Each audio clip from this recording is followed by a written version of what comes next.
Hello and welcome to the Ferret Business Podcast. I am your host, Yemmy the Ferret, aka Yemmy, and with me today is a happy, nerdy couple. LOL, they they do lots of Let's Plays. They're artists themselves. They make a lot of their thumbnails from scratch, I do believe. And then also they're fans of anime and all that good stuff that we will get into. But hey, how you guys doing today? Wonderful, Yemmy. Thanks for having us. Yeah, thanks.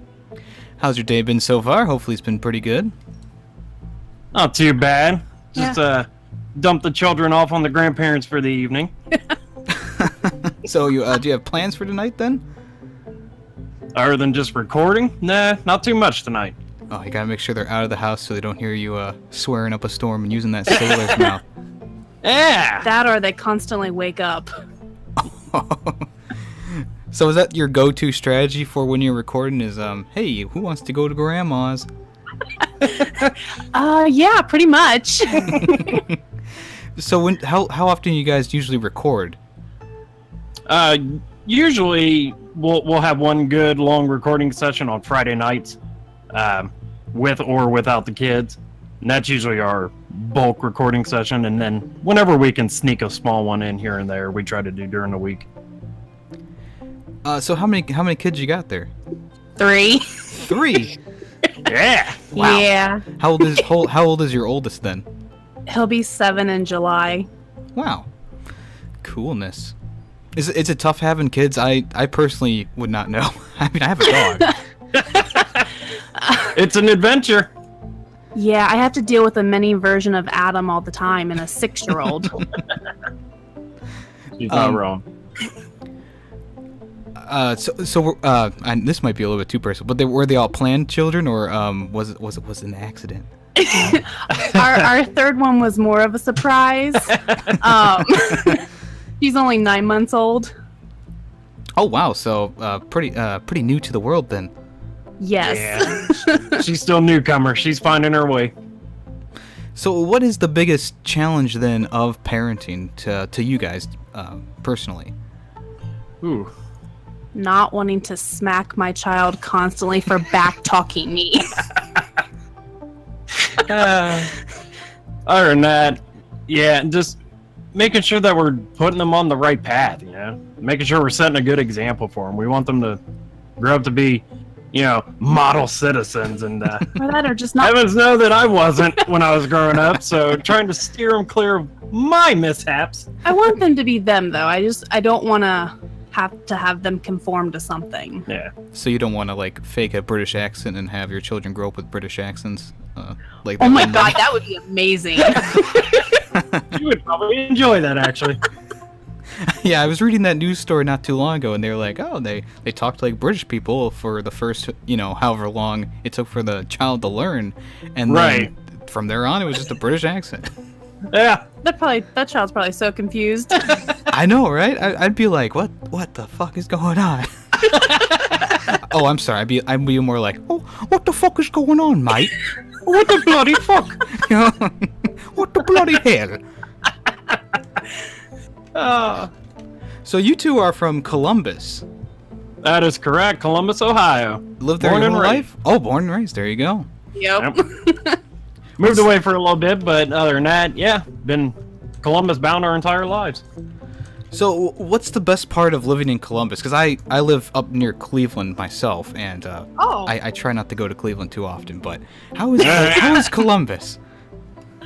I mean, Columbus it's got its charms, just like anywhere else. But It's a big smorgasbord of everything, though. yeah. I mean, the biggest thing here is obviously the Ohio State Buckeyes. So when football season's going, nothing else is alive anywhere. Yeah. The whole city shuts down just for the Bucks. Other than that, like she said, it's a big collaboration of everything. If you're looking for something in Columbus, it's there. Just a big mismatch. Yeah, I've visited Columbus a few times, and recently I was just there for a concert. I went to the Graveyard Shift tour with Motionless in White in them. Oh, okay, yeah. It was, from what I saw, I really, I thought the city was nice looking. The nighttime scene didn't seem as hazardous as Cleveland for sure. No. Our downtown life is slowly becoming a bigger thing than it used to. putting a lot of time and money into our downtown area, trying to turn it into a new happening area. Yeah, and I mean, depending on where you show up, depends on what kind of scene you get into. I mean, the short north, you have a bunch of art galleries, and there are some bars along there, but I mean, just depending on what you're looking to get into. Yeah, I think a lot of cities are starting to do that. Even the smaller ones are like, hey, we're upgrading our downtown to be more, whatever they say. I don't know. Exactly. Probably some South Park joke somewhere in there. The Sodo Sopa.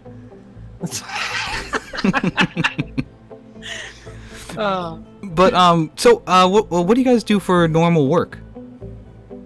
Well, me personally, I'm in the construction industry. I'm what's called an air balancer, which usually raises about 15 eyebrows in the room. And mine were raised too. Basically, long story short, I test, adjust, and set air, HVAC, and hydronic systems. That still wasn't English to me, but I'll give you a I thing. basically goes in. Literally, when people ask, I'm like, he fixes the heating and cooling system so they run properly, so people, don't have to worry about if they're freezing in the building or if they're too hot. Oh, Sure. there we go. Is the gist of what it is. That's English to me. Okay, what she said. And then I work at an orthopedic doctor's office doing medical billing and coding. Oh, that's interesting. We have I work at a copy repair place, and we have a few customers in the orthopedic area of things, which Okay. it's kind of interesting to see how they make that stuff. Yeah. There's definitely some interesting cases. Yeah. So you guys are also are you part-time artists, or are you full-time interested in art? I don't know how to phrase it. Well, I mean, I've been a quote-unquote artist my entire life since I was able to hold a pencil, and I always did traditional pen and paper art all my life. And just recently, within the past, I don't know, really the past year, I've only recently gotten into digital art. So I've been transitioning from my old pen and paper ways to this new style. So by no means am I an artist. I don't do commissions. I don't do any of that stuff. I just do it on the side for fun because it's always been a passion. And so no, not an artist. Yeah, I knew a lot of, well, not a lot, but I knew a few kids in high school who, like, they could freehand the most amazing shit, and it's like cartoony shit like you do, or not shit like you do, I'm sorry. I didn't mean it like that. Thanks. Cartoony stuff like you could do, or I was like, I wish I could do that. Like, I wish I could take something from my brain and put it on a piece of paper, but when I Right. do that, it just looks like... It looks like a stick figure. Even worse, it looks like, just a blob, and there might be something there, but...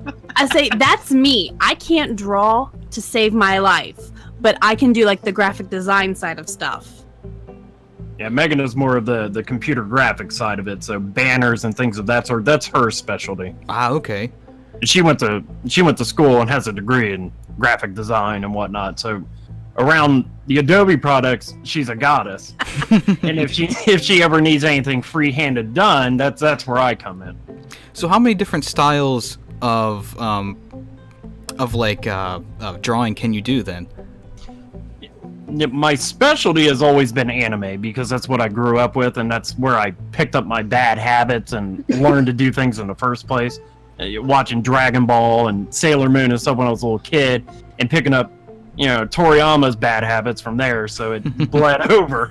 But my biggest source is anime, but I can also do cartoon. There's just a touch of realism, not much.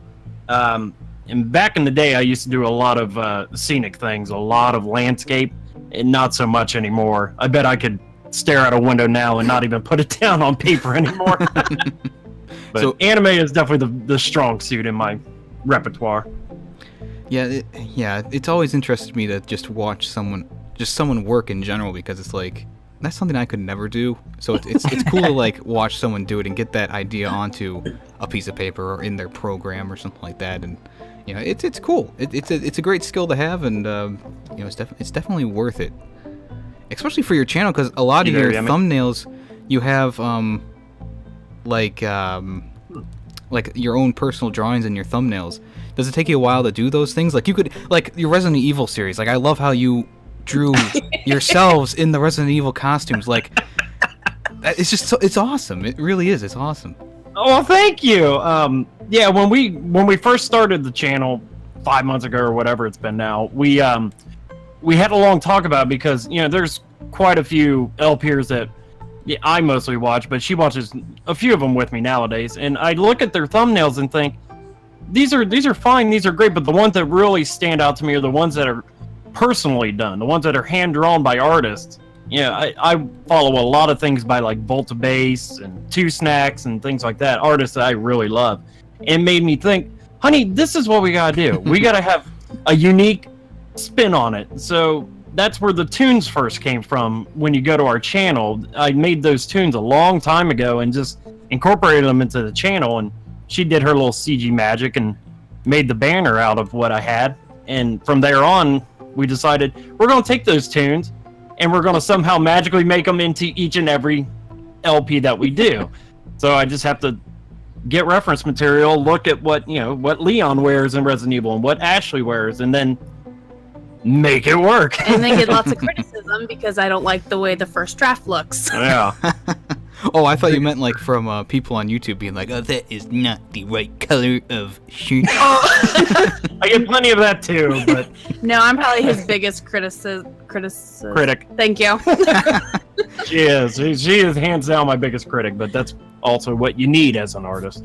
So is there, to point out the flaws. is there ever a time when you're finished with the drawing and you go, "Oh yeah, that's pretty good," and your wife comes up and is like, "Hey, that's awful." Is there ever been a time like that? Constantly. Every time. Yemmy, when I was doing yours, man, like I told you before, I had never drawn a ferret in my life, so I thought, I'm going to take a crack at this and see what happens. And I drew that sketch, and you liked it, and I thought, okay, we can work with this. And I sat down, did the line work, and got everything where I wanted it. She took one look at it and said, "Why is his eye so weird?" I'm like, ugh. So 3 renditions later, you got sent the copy of, Here, this is what I did. This is the one that got the thumbs up. Yeah, exactly. Well, I guess it's a good thing then, because like let's say you send someone the final copy and they go, "Oh, well, the eye looks like a butthole." Like, at least there's like some in between there that's like, okay, so, or a buffer, I should say. So you hand it off to your wife and she goes, "Yeah, that doesn't look right," and then you change it, and then you hand it off to the real people who need it, and they go, "Oh, yes, this was perfect. Was this your first draft?" And you go, yes, it was." You have cracked the code to every single thumbnail I've done. I did notice that God of War doesn't have a cartoony thumbnail. God of War does not, and it's the only one, and I still kick myself for it. But the reason why is because we were getting so wrapped up with 4 LPs at once, and we were trying to really find ourselves and how we wanted to do this, and God of War just happened to drop, and I completely forgot about it. And she texted me while I was at work and said, "You realize God of War is out today?" I'm like, and so we picked it up and we started recording that Friday night for God of War. And with the game being new hype like it was, I wanted to get those episodes out as soon as possible. Yeah. And I sat there looking at the cover, and I'm looking at some old Kratos things. I'm like, how in the world am I I'm just gonna shave my head, paint my skin white, and God of War. So in the end, I passed it off to her, and I said, you do your CG stuff, just make a thumbnail. And there we go. Viola. Yeah. So what's your favorite game so far that you've played on the channel? On the channel? Well, I mean, I'm die-hard Resident Evil 4 guy, but God of War, I gotta say, has been a blast. Yeah, I'm really enjoying that one. God of War is probably top of the bar. I'm waiting for some of the new ones to come out, though. Yeah, we there is a strong runner to it as of right now. It hasn't hit the channel yet. It probably will by the time this comes out, but we were doing some recordings of Detroit Become Human. Oh. And that's shaping up to be way better than I expected. Yeah. I put a weight on that game because I know games like that they drop in price pretty fast. But if I'm proven wrong, I'll definitely be picking up around Black Friday time. I'm a real fidgety guy when it comes to David Cage. I don't trust his work, but I gotta say, so far I've been real impressed with it. Is it tough to pick games together when you're choosing a game to play, or do you butt heads a little bit? Oh, It's kind of one of those questions of what do you want for dinner? Well, anything. And then you make a suggestion, and they're like, no, I don't want that or that. Pick something else. yeah, we butt heads a lot on it actually. Is there a game that like you guys butt heads on so badly that you decide, you know what, fuck it, we're not gonna play it? Dark Souls. I hate that game. I adore the Soul series. Megan won't go near it. It's so boring. I'm a personal fan of the Souls series. Well, okay, I'm a fan of 3 and up, and any other game that's like 3 or Bloodborne. That's fair. I'm doing pretty good at Dark Souls 1, but I know there's gonna be a point when I'm gonna hit it and I'm gonna be like, fuck, I can't do this. Yeah, there's a. If you've never been through DS1, you're playing the remaster, I assume. Yeah. Yeah, you'll hit a point, you're gonna hit a wall, and you're gonna think, why in the world did this game ever get 3 sequels? This is ridiculous. But DS1 is great in its own way. It's got a real charm to it. It does. It really does. I've been enjoying what I've been playing so far, but I know that there's a. Let's see. There's a few what do you call them? There's bosses who have 2 bosses or 3 bosses attached to them. Oh, multi-mob. Yeah, it's like yeah, there's a couple. It's like I can barely defeat Garnham the first hunter at the end of Bloodborne. Like I don't know what I'm gonna do because I think in terms of Bloodborne and Dark Souls 3, I think Garnham is the perfect like, hey, this is what Dark Souls 1's like starter bosses are like. He's fast. Yeah. He's got you where he wants you. Yeah. And then you go to the DLC for Bloodborne. It's like, yes, this is literally just Dark Souls 2 with Bloodborne skin because that I tried playing it on my live stream a few days ago and I was like, I can't do this again. Like I did it once and I was like, no thanks. And then I remember there's like giant sharks at the end of the whole thing and I was like, nah, you know what? I'm just gonna end this series. Now, yeah, me personally, I've never actually beaten Bloodborne. And that's the one for me that I put my hands on it, I'm awful at it. But I've beaten all 3 Souls games multiple times. I can't even keep count. But there's something about Bloodborne that it terrifies me. I can't do it. Well, if you ever need help, I am a bell ring away. Fantastic. I've helped a lot of people get through Bloodborne, and I'm going to be on my 7th playthrough once I finally fucking defeat Garnham. So yeah, if you ever need help, I'm right here. I mean, I might take you up on that, yeah. Yeah, because I won't help you with that one. Yeah. All right, so I got a little game here called True or False Columbus. Okay. All right. But it's Christopher Columbus. Oh no. So I have 5 true or false questions right here, and we'll see how good you are at some Columbus trivia. All right. Awesome. Christopher Columbus, approximately born May 20th, 1506. True or false? I said that sounds about right. That should be roughly right. I'm going to say true. True. True. Ooh, that's false. He actually sailed to America in 1492, so Oh. Whoops. Ooh. A little sooner than I I'm thought. horrible at history. All right, Columbus. He left Spain to go to the United States. False. Yeah, that was an easy one. False, Yemmy. The 2 ships that sailed with him were the Pinta and the Yata. False. That is false. It's actually the Pinta and the Nina. Nina Pinta and Santa Maria. I was on the Santa Maria. Bellissimo. He made a total of 5 voyages from the Caribbean to South America. Ooh. I think that's true. That is false. It's actually 4. Oh! Dang it. You were one off. And the final Columbus trivia question for today. Christopher Columbus was born in 1451 in Spain. False. Ooh, that is false. He was actually born in the Republic of Genoa. I think that's how you say it. Genoa. It's now known as Italy. Yeah. Lasagna and spaghetti. E fettuccine. Well, I guess you guys need to brush up on some of your Columbus 3 out of history. But hey, 3 out of 5 is I think that's a C. That's a solid C. So hey, thanks for playing. Absolutely. So final question for today. You guys are big into anime. Mm-hmm. How often do you guys butt heads about anime? Actually, surprisingly, not that often. No. Oh, that's good. Yeah. Okay, real quick.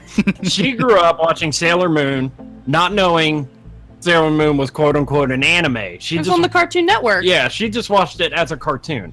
When she met me, I was a big anime watcher. I've seen all of it, and I've seen more than you now. now she's seen more. But when the whole thing first started, I was showing her a couple of the old animes like Inuyasha and Dragon Ball, and Stupid Dragon Ball. yeah, she hates Dragon Ball, but Oh. I was showing her these old ones, and she's like, I used to watch a thing, Sailor Moon. I said, okay, cool.